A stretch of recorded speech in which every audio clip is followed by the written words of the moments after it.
There was a loud pounding on my outer door, so I opened the door, and this professor rushed into my lab, pointed his finger in my face, and said, "We're not going to tolerate your religion in this department." As a teenager, I went to the National Youth Science Foundation for a summer off the coast of Portland, Maine, Great Diamond Island, where we used microscopes to look at aquatic microorganisms, and I got bit by the microscope bug, and I've been crazy about microscopes ever since. I called on California State University Northridge as a microscope vendor, and I used to take care of their microscopes, and they told me one day, "Hey, this electron microscope position is open," and so I thought, I'm going to throw my hat in the ring. I was ready to be able to run a laboratory. In fact, I'd run a laboratory for a couple of years before that at another university. I was invited to go to Montana, to the Badlands in Montana. It's actually called the Hell Creek Formation, a very famous dinosaur dig. And we were going to go look for long bones.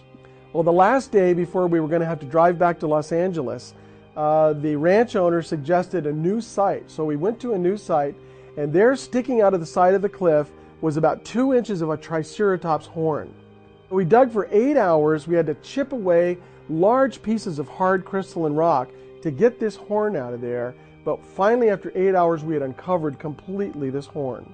So when I looked at this bone there in Montana, I thought, I'm not going to find anything in this. So you can imagine my shock when I got back to the lab and found what I found.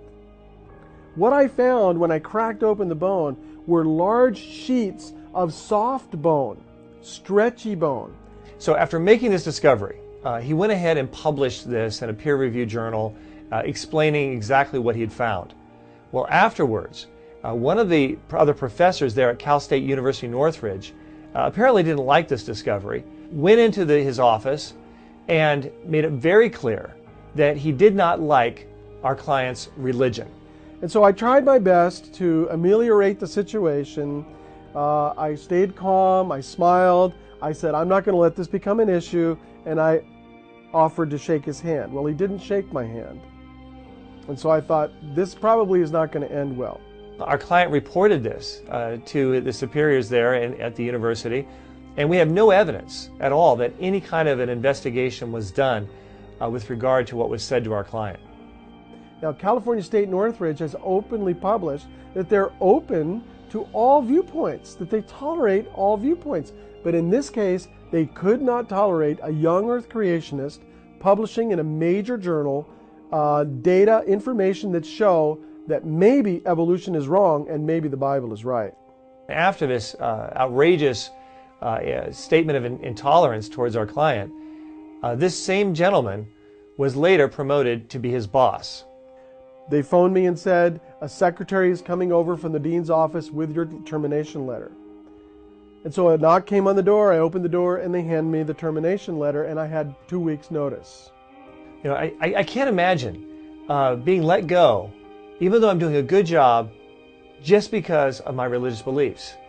I was crushed that they would throw me out over a scientific paper that only produced straight science with no implications. I drew no conclusions in the paper. I simply said, we need to study this more. This is a country where we are to take science as we find it and investigate it and explore it and not disqualify the science or the individuals who find it simply because it may support a religious belief. That's what happened to our client, and that's why we at Pacific Justice Institute are representing him today.